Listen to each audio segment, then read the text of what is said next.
ನಮಸ್ಕಾರ. ರಾಜ್ಯ ರಾಜಕಾರಣದಲ್ಲಿ ಈಗಾಗಲೇ ಸಿಎಂ ಬದಲಾವಣೆ ಬಗ್ಗೆ ಚರ್ಚೆ ಇದೆಯಲ್ಲ, ಇದು ದೊಡ್ಡ ಮಟ್ಟದಲ್ಲಿ ನಡೀತಿರುವಂಥ ಚರ್ಚೆ.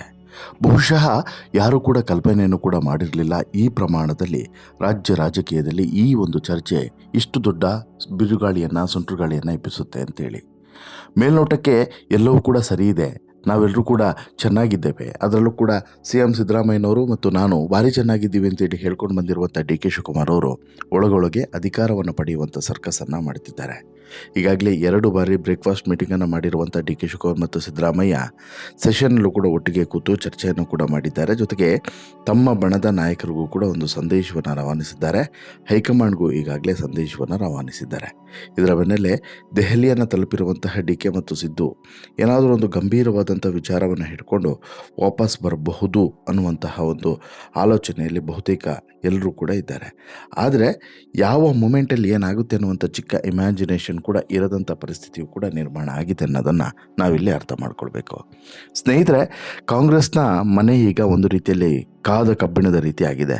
ಯಾರು ಯಾವ ಕಡೆಯಿಂದ ಯಾವಾಗ ಹೊಡಿತಾರೆ ಅನ್ನೋದು ಕೂಡ ಗೊತ್ತಿಲ್ಲ, ಯಾವ ಕಡೆ ಬೆಂಡ್ ಆಗುತ್ತೆ ಅನ್ನುವಂತಹ ಚಿಕ್ಕ ಅರಿವು ಕೂಡ ಇಲ್ಲ. ಇದರ ನಡುವೆ ಈಗ ಕೋಡಿಮಠದ ಶ್ರೀಗಳು ಹೇಳಿರುವಂಥ ಒಂದು ಭವಿಷ್ಯವಾಣಿ ರಾಜ್ಯ ರಾಜಕಾರಣದಲ್ಲಿ ಸುಂಟರಗಾಳಿಯನ್ನು ಎಬ್ಬಿಸುತ್ತೆ. 2026 ಆರಂಭದಲ್ಲಿಯೇ ಈ ಸುಂಟರಗಾಳಿಯ ಒಂದು ನಿಧಾನವಾದಂತಹ ಈ ಸುಂಟರಗಾಳಿ ಏಳುವಂಥ ಮುನ್ನ ಒಂದು ನಿಧಾನವಾದಂತಹ ತಯಾರಿ ಶುರುವಾಗುತ್ತಲ್ಲ, ಆ ರೀತಿಯಾದಂಥ ತಯಾರಿ ಬಹುಶಃ 2026 ಆರಂಭದಲ್ಲೇ ಶುರು ಆಗಬಹುದು ಅನ್ನುವಂತಹ ಮುನ್ಸೂಚನೆಯನ್ನು ಕೋಡಿಮಠದ ಶ್ರೀಗಳು ಕೊಟ್ಟಿದ್ದಾರೆ. ಹಾಗಾದರೆ ಏನು ಹೇಳಿದ್ದಾರೆ ನೋಡ್ತಾ ಹೋಗೋಣ. ಹಾಗೆಯೇ ಸಿ ಎಂ ಬದಲಾವಣೆ ಖಚಿತನ ಅದನ್ನು ಕೂಡ ನಿಮ್ಮ ಮುಂದೆ ಇಡ್ತಾ ಹೋಗ್ತೀನಿ. ಅದಕ್ಕಿಂತ ಮುಂಚೆ ನೀವು ಇನ್ನೂ ಕೂಡ ನಮ್ಮ ಚಾನಲನ್ನು ಸಬ್ಸ್ಕ್ರೈಬ್ ಮಾಡಿಲ್ಲ ಅಂದರೆ ದಯವಿಟ್ಟು ಕೂಡಲೇ ಸಬ್ಸ್ಕ್ರೈಬ್ ಮಾಡಿ ಸ್ನೇಹಿತರೆ. ನೋಡಿ, ಕೋಡಿಮಠದ ಶ್ರೀಗಳು ಏನಾದರೂ ಒಂದು ಭವಿಷ್ಯವಾಣಿಯನ್ನು ಹೇಳಿದರು ಅಂತ ಹೇಳಿದ್ರೆ ಆ ಭವಿಷ್ಯಕ್ಕೆ ಅವರದ್ದೇ ಆದಂಥ ತೂಕ ಇರ್ತದೆ. ಯಾಕಂತ ಹೇಳಿದ್ರೆ ಇಲ್ಲಿ ಕೋಡಿಮಠದ ಶ್ರೀಗಳು ಏನಾದರೂ ಒಂದು ಪ್ರಮುಖವಾಗಿ ರಾಜಕೀಯವಾಗಿ ನುಡಿಯುವಂಥ ಭವಿಷ್ಯವಾಣಿ ಕರಾರುವಕ್ಕಾಗಿರ್ತದೆ ಎನ್ನುವಂಥದ್ದು ಇವತ್ತು ನಿನ್ನೆಯಿಂದ ನಂಬಿಕೊಂಡು ಬಂದಿರುವಂತಹ ವಿಚಾರ ಅಲ್ವೇ ಅಲ್ಲ. ಸುಮಾರು 900 ವರ್ಷಗಳ ತಾಳಗಿರಿ ಭವಿಷ್ಯವನ್ನು ಕೋಡಿಮಠದಲ್ಲಿ ಇಡಲಾಗಿದೆ, ಅಲ್ಲಿ ಅದನ್ನು ಅಧ್ಯಯನ ಮಾಡಲಾಗ್ತದೆ ಅನ್ನುವಂಥ ಸಂಗತಿಯು ಕೂಡ ಬಹುಶಃ ನಿಮ್ಮೆಲ್ಲರಿಗೂ ಕೂಡ ಗೊತ್ತಿರುವಂಥದ್ದೇ. ಈ ನಡುವೆ ರಾಜ್ಯ ರಾಜಕಾರಣದ ಬಗ್ಗೆ, ಅದರಲ್ಲೂ ಕೂಡ ಸಿ ಎಂ ಬದಲಾವಣೆಯ ಬಗ್ಗೆ ಇತ್ತೀಚೆಗಷ್ಟೇ ಮಾತನಾಡಿದಂಥ ಕೋಡಿಮಠದ ಶ್ರೀಗಳು ಈಗ ಮತ್ತೆ ತಮ್ಮ ಮಾತನ್ನು ಪುನರುಚ್ಚರಿಸಿದ್ದಾರೆ. ಹೌದು, ಕಳೆದ ತಿಂಗಳಷ್ಟೇ ಕರ್ನಾಟಕದ ಸಿ ಎಂ ಬದಲಾವಣೆಯ ಕುರಿತಂತೆ ಭವಿಷ್ಯವನ್ನು ನುಡಿದಂಥ ಕೋಡಿಮಠದ ಶ್ರೀಗಳು ಈಗ ಮತ್ತೊಮ್ಮೆ ಭವಿಷ್ಯವಾಣಿಯನ್ನು ನುಡಿದಿದ್ದಾರೆ. ಈ ಬಾರಿ ನುಡಿದಿರುವಂಥ ಭವಿಷ್ಯವಾಣಿ ಬಹಳಷ್ಟು ಅಚ್ಚರಿಯಾಗಿದೆ. ಜೊತೆಗೆ ಸಂಕ್ರಾಂತಿಯ ಪರ್ವಕಾಲದ ಬಳಿಕ ಮತ್ತೆ ರಾಜಕೀಯವಾದಂತಹ ಒಂದು ದೊಡ್ಡ ಬದಲಾವಣೆ ಆಗುತ್ತೆ ಎನ್ನುವಂಥ ನಿರೀಕ್ಷೆಯನ್ನು ಇಡಲಾಗಿದೆ ಮತ್ತು ಅದರ ಮುನ್ಸೂಚನೆಯನ್ನು ಕೂಡ ಕೊಡಲಾಗಿದೆ.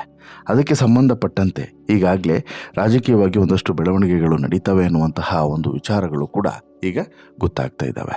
ಅಂದರೆ ಈಗೇನು ಅಂತ ಹೇಳಿದ್ರೆ, ರಾಜಕೀಯದಲ್ಲಿ ಒಂದಷ್ಟು ಬೆಳವಣಿಗೆಗಳು ನಡೆಯೋದಕ್ಕೆ ಬೇರೆ ಬೇರೆ ರೀತಿಯಾದಂತಹ ಬೆಳವಣಿಗೆಗಳು ಅಥವಾ ವಿಚಾರಗಳು ಈಗ ಸಂಭವಿಸ್ತಾ ಇದ್ದಾವೆ. ಅದರಲ್ಲೂ ಕೂಡ ರಾಜ್ಯದಲ್ಲಿ ಸಿ ಎಂ ಬದಲಾವಣೆಯ ಕುರಿತಂತೆ ನಡೀತಿರುವಂಥ ಚರ್ಚೆ ಈಗ ದೆಹಲಿಯ ಅಂಗಳವನ್ನು ಕೂಡ ತಲುಪಿದೆ.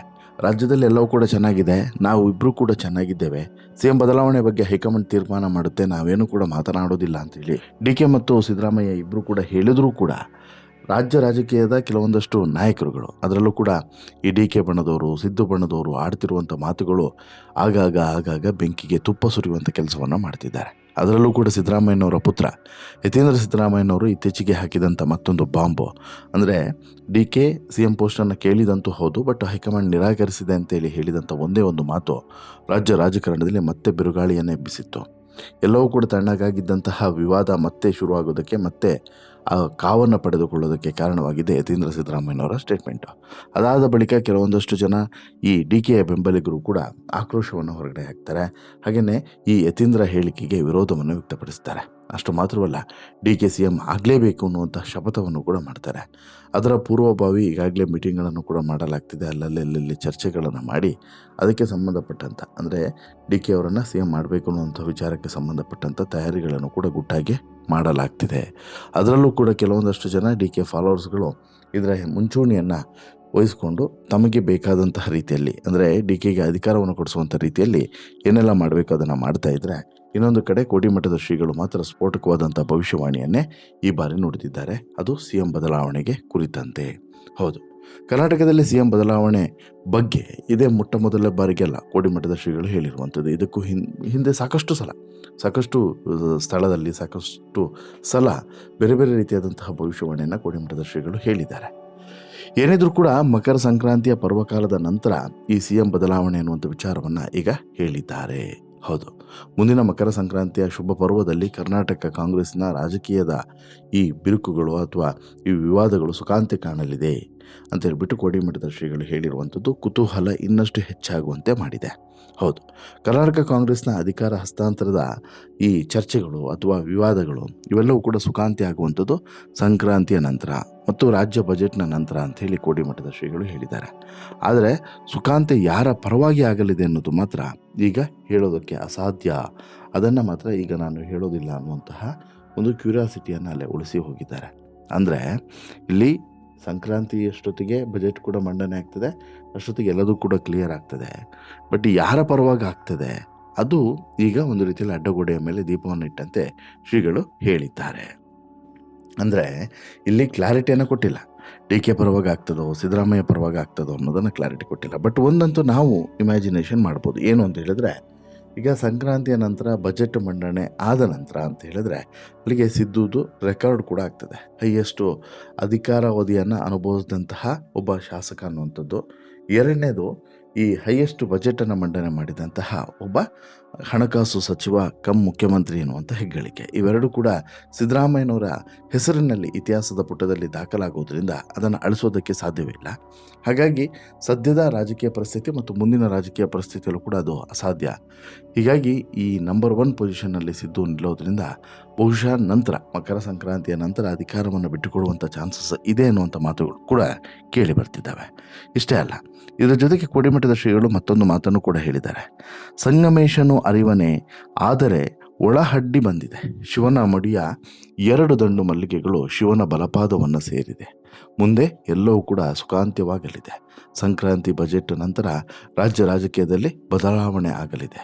ಸುಖಾಂತಿ ಯಾರಿಗಾದರೂ ಆಗಬಹುದು ಅಂತ ಹೇಳ್ಬಿಟ್ಟು ಕೋಡಿಮಠದ ಶ್ರೀಗಳು ತಮ್ಮದೇ ಶೈಲಿಯಲ್ಲಿ ಹೇಳಿದ್ದಾರೆ.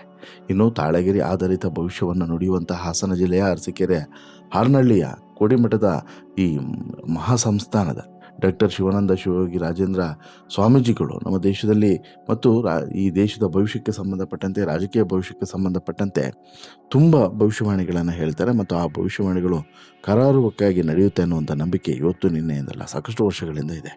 ಈ ಹಿಂದೆನೂ ಕೂಡ ಇವರು ಹೇಳಿದಂತಹ ಬಹುತೇಕ ಭವಿಷ್ಯವಾಣಿಗಳು ನಿಜವಾಗಿದ್ದಾವೆ. ಸಿದ್ದು ಸಿಎಂ ಆಗ್ತಾರೆ ಅಂತೇಳಿ ಹೇಳಿದಂಥದ್ದು ಕೂಡ ಇವರೇ. ಆಮೇಲೆ ಈ ಹಿಂದೆ ಶಿವಕುಮಾರ್ಗೆ ಸಂಕಷ್ಟ ಎದುರಾಗಿತ್ತ ಎನ್ನುವಂಥ ವಿಚಾರವನ್ನು ಕೂಡ ಹೇಳಿದ್ದು ಕೂಡ ಇವರೇ. ಈ ರೀತಿಯಾದಂಥ ಸಾಕಷ್ಟು ಸ್ಫೋಟಕ ಭವಿಷ್ಯವಾಣಿಗಳನ್ನು ನುಡಿದಿರುವಂತಹ ಈ ಕೋಡಿಮಠದ ಶ್ರೀಗಳ ಭವಿಷ್ಯವಾಣಿ ಅಂತಲೇ ಸಂಕ್ರಾಂತಿ ನಂತರ ರಾಜ್ಯ ರಾಜಕೀಯದಲ್ಲಿ ಬದಲಾವಣೆ ಆಗುತ್ತಾ? ಕಾದು ನೋಡೋಣ. ನಿಮಗೇನು ಅನಿಸುತ್ತೆ ಸ್ನೇಹಿತರೆ? ಆಗುತ್ತೆ ಅಂತೇಳಿ ಅನಿಸುತ್ತಾ? ದಯವಿಟ್ಟು ನಿಮ್ಮ ಅಭಿಪ್ರಾಯನ ಕಮೆಂಟ್ ಮಾಡಿ ತಿಳಿಸಿ. ಜೊತೆಗೆ ಇಷ್ಟ ಆಯಿತು ಅಂತ ಹೇಳಿದ್ರೆ ಲೈಕ್ ಮಾಡಿ, ಶೇರ್ ಮಾಡಿ, ಚಾನಲ್ಗೆ ಸಬ್ಸ್ಕ್ರೈಬ್ ಆಗೋದನ್ನು ಮರಿಬೇಡಿ. ಧನ್ಯವಾದ.